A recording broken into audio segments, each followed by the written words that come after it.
All right, now, ladies and gentlemen, welcome to Win Awesemo's Money. I am your host, Fast Eddie Fear, and with me are today's three contestants. First off, today's expert guest, he is the senior football editor at rotoworld.com and picks up some spare change on the side, hustling kids at foosball. Evan Silva, welcome to the program. What's up, guys? I'm happy to be here. All right. Like all our expert guests, Evan is playing for charity, specifically for the Greater Chicago Food Depository, who operate more than 650 pantries, soup kitchens, and shelters in the city. That is one of my favorite places to visit and the home of both Evan and Awesemo himself. Today's member guest, selected from the Awesemo.com premium members, known in our chat room as MPW333. Please welcome to the show, Mike. How are you today, Mike? I'm great. It's an honor to be here with these DFS legends, and thank you for the opportunity. All right. Well done, sir. Well done. And last, but certainly not least, unless we're judging by hairline, the founder of the feast himself, my boss, Mr. Alex Baker. He is Awesemo. Good afternoon, sir. Hey, man. Eddie, thanks for doing the show. I don't know how you convinced me to give away my money here, but hopefully I won't have to give away too much. I'm sure it's just confidence on your part. You know, you can take these guys down, no problem. So here's how this is going to work. I'm going to ask a series of questions with each of you getting the same number of chances to score some money, either right on the spot or based on your projections of the production in the NFL this weekend. After Monday Night Football is complete, I will compile all the dollars won, score them up. If Mike nets the highest score, he will receive that amount of money in cold, hard cash and earn the right to come back next week and compete again if he so chooses. If Evan wins, we will donate his accrued funds to his excellent charity. And if Awesemo wins, he will retain all his dollars in his greedy pockets until we try to give it away again next week. At a minimum, however, Evan's charity will receive a $100 donation, and Mike will receive one free month added to his subscription at Awesemo.com. Now, as always, I swear on the soul of Cab Calloway that none of the contestants know any of the questions or answers for today's program. Here we go with round number one. Round number one is entitled The Sesquipedalian Evan Silva. Now, like many of you, I have read Evan's matchups article every week for several years and have been fortunate enough to have met the man several times and test a theory that I have. See, his article is really a yardstick by which fantasy content is judged. It is at the same time conversational but informative. It presents a vast amount of information, but does so in a very dense format and staying very readable. And having met Evan several times, and I think Alex will agree with me here, he seems about as sharp as a balloon.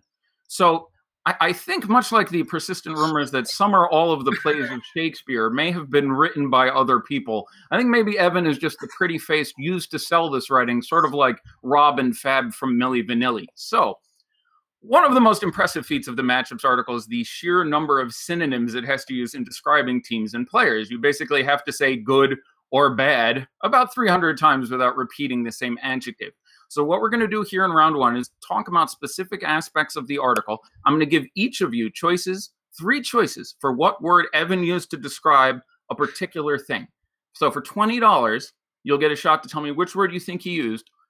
And then as a follow-up, for an additional $20, you get to give me any play you like from the game in question. And if that player scores 3 times his salary divided by 1,000 this weekend on DraftKings, we will credit you another $20 on the flip side. So for example, if you picked a player who's got a salary of $4,700, for you to win the additional 20, he's got to put up 14.1. That's 3 times 4.7. I did that in my head. This weekend in the contest. Does anyone have any questions before we begin? Okay. Here we go. I'm going to fire it off first at our guest. Mike, you're going to get to go first here. When describing the Bucks and Falcons shootout, Evan described Tampa Bay's Cameron Brate as beguiling, compelling, or intriguing. I'm going to go with intriguing. Oh, you nailed it.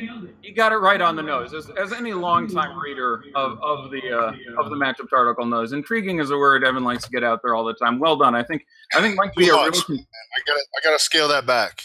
Yeah, he's got to trust me. I now know more about you want to know which adjectives you used 4 more times in this week's article. I spent time researching. I don't even want to hear about it. I'll start to worry about it. Okay, that's okay. We'll talk. I'll help out afterwards. Anyhow, so Mike, you now get a follow-up question here. I need you to give me any player at all you like from the Bucks-Falcons game who you think will score that 3x tier on DraftKings this weekend. Anyone on Tampa Bay or Atlanta? I'm going to go with Matt Ryan. All right. Any further commentary you'd like to add on to that? Is it just because he has two first names? That's part of it. I just think well, for one thing, Julio Jones owes me money, so he's gonna throw it to Julio all day long and rack up tons of points. All right. Thumbs up. Let's move on. Next one's going to go to you yourself, Evan. Let's see how well you know your own handiwork. Discussing the Chargers at Cleveland and referring to Hugh Jackson's not allowing Baker Mayfield to get any first-team reps over the summer. Did you describe Hugh Jackson as doing so stupidly, idiotically, or mind-numbingly? Yeah, mind-numbingly. That's correct. It was well almost. Thought about that one for a while. Almost went with a few different descriptions, but I just settled on that one and moved forward. All right. Well done. Now, talk to me about the Chargers at Cleveland. Do you want a little Duke Johnson in your life? Is it a Phillip Rivers day? Who's someone in that game that you think is confident will get the sort of 3x multiplier we're looking for? Let's go with Antonio Callaway. All right, and now we like him just because he's been getting all kinds of air yards. He's getting open down the field. Because we're talking about draft. We want him to triple his DraftKings salary. Is that correct? Well, yes, divided by 1,000. So he doesn't actually have to score, say, 12,000 fantasy points, just like 12. Yes. So, well, Rashard Higgins is out. Derek Willis is out. So they really have to dig into their depth at wide receiver. He's got big playability. I mean, he could get 12 on one play, or he could get close there. I mean, so he's cheap, and he's in a kind of good spot, and he's got big playability. Is he about 4K? Was I guessing that about right? He is exactly 4K. Ooh, so I literally have not looked, so that's working well. Okay, moving on. Awesemo, your first crack at the apple here. We're going to talk about the Seahawks against Oakland in London. Very nice this year. Even though it's 6 hours late there, they realized they could start a football game at 7 p.m. local time or whatever and not have them be on in the morning here. So that was a nice adjustment by the league. But describing the Seahawks tight end defense against Jared Cook, Evan described it as a promising matchup, an unimposing matchup, or an appealing matchup. I'll go with unimposing. Also correct. It makes me wonder how many of you guys are reading the article right now, but if you can actually scroll to it in under 2 seconds, you deserve the money anyway. Very well done. Unimposing is correct. Obviously, Jared Cook leading this team in targets, really having a renaissance year as someone who's been touted in fantasy for a number of years, finally actually doing something here, especially interesting on a team that isn't doing a whole lot much of the team, much of the year under Gruden anyway. Give me someone else in this game you expect to perform. My favorite play from this game is Nick Vannett. He hasn't done much this year, but with Will Dissly out, I see a lot of potential there. All right, and another guy who is cheap. Okay, coming back to you for your second and final shot at this, Mike. Now we're talking about the Bears and Dolphins games. Evan described Ryan Tannehill's outlook against the significant Bears defense as worrisome, concerning, or daunting. You got to unmute. I think it's all three, but I'm going to go with daunting. Now you got to remute. We're dealing with a savage echo on Mike's system, so occasionally there'll be some small bits of delay as Mike mutes and remutes. No, I'm sorry. The actual correct answer was worrisome. Worrisome. You are wrong. No money is awarded.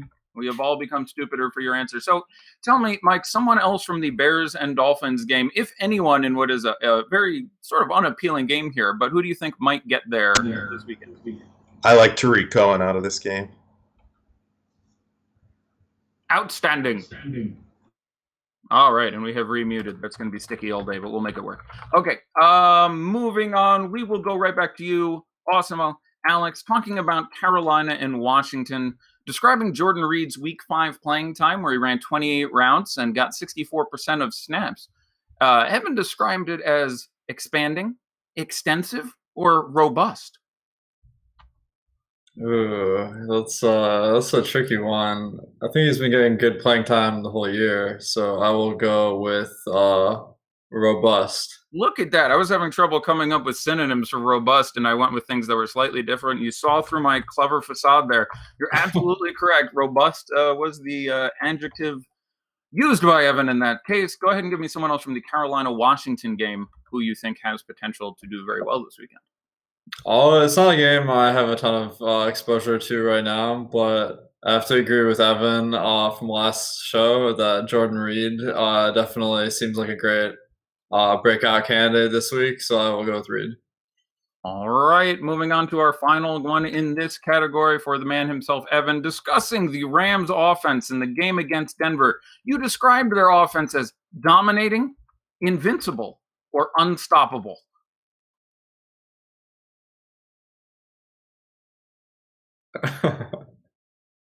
Your connection, however, appears to be non-invincible, stoppable, and are you there? Stay away from the light. Wait, he just moved like a frame. All right. I guess Evan's questionable to return. I guess Evan is questionable with lag or something else potentially. All right, and he's gone. He's gone. I presume we'll be back in a moment. Does this mean I win automatically? Your chances certainly just improved if we can get him back. Yeah, that would be unfortunate for the show, but very good for you. It would make all these three-part questions I have coming up a little more tricky.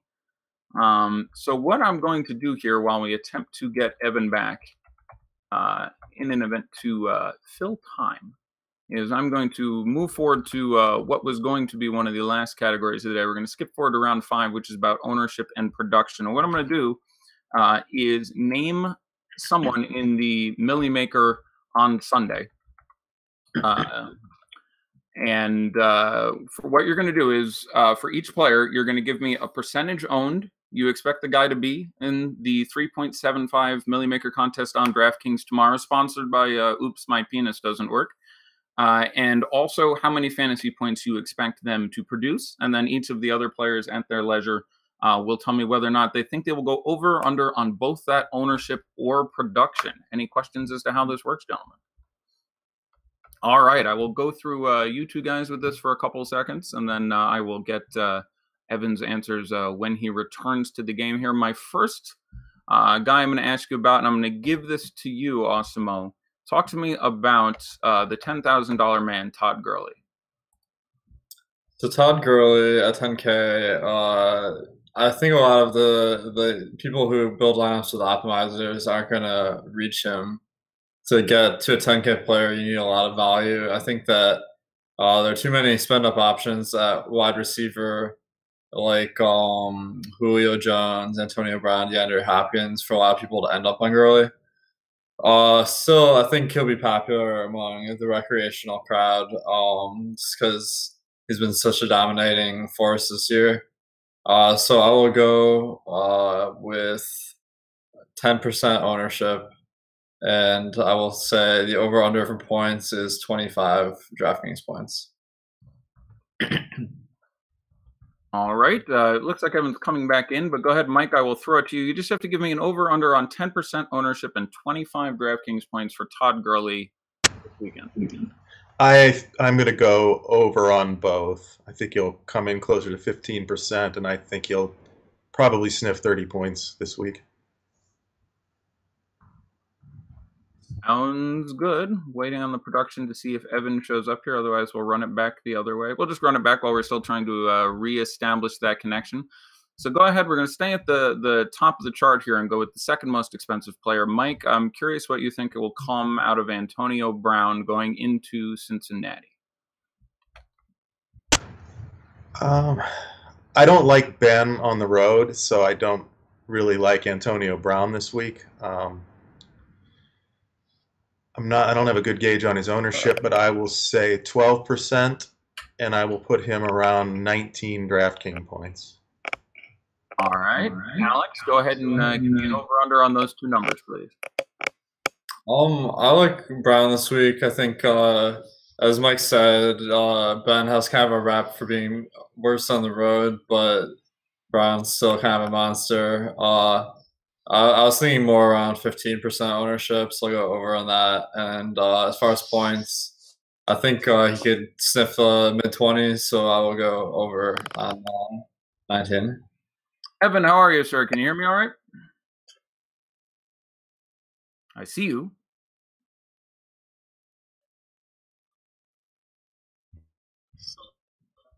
You're moving.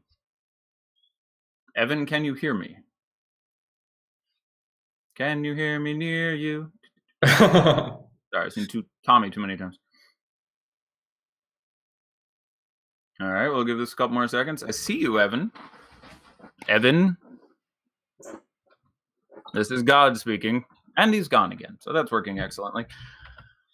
All right, we will simply continue on with our placeholder category here for a minute. And if we can't reestablish connection, we will find a way to finish the show with simply you two gentlemen, which is fine. Or I guess we could start the whole darn thing over and retape it, but one thing at a time, we will figure this out. Let's go ahead and move on. Same category. Coming back to you, Alex, go ahead and tell me what you think you're going to get for both ownership and production. You know, go ahead and tell me what you're going to think about Carlos Hyde at home with the Chargers coming to town. Man, I have to admit I haven't really looked at Hyde that much this week because yeah, he just hasn't been in any of my crunches or anything. So I will say I'll have to guess that other people will be thinking the same way. I'll put him at about 3% ownership. As far as points, I will say about, let's see, I will go with about 14 points. All right, and go ahead, Mike, when you get a second, go ahead, give me an over-under on 3% owned even and 14 points scored even. I was thinking 4% owned, so I guess I'll go over, but I think we're both going to be in the ballpark there. As far as points, I think to go over 14, he's going to have to score a touchdown. And I'm going to bet that he doesn't, and we'll go under 14. All right, that seems like the logical way to look at things. I think for the moment we should take a rest here is the easiest way to do this rather than try to finish this out. So we're going to see if we can fix up our connection here, determine what the issue is, get everything going again, and then we'll continue on in hopefully just a few minutes. So we will send out another tweet when the show is running again, and we will talk to you all in a little bit.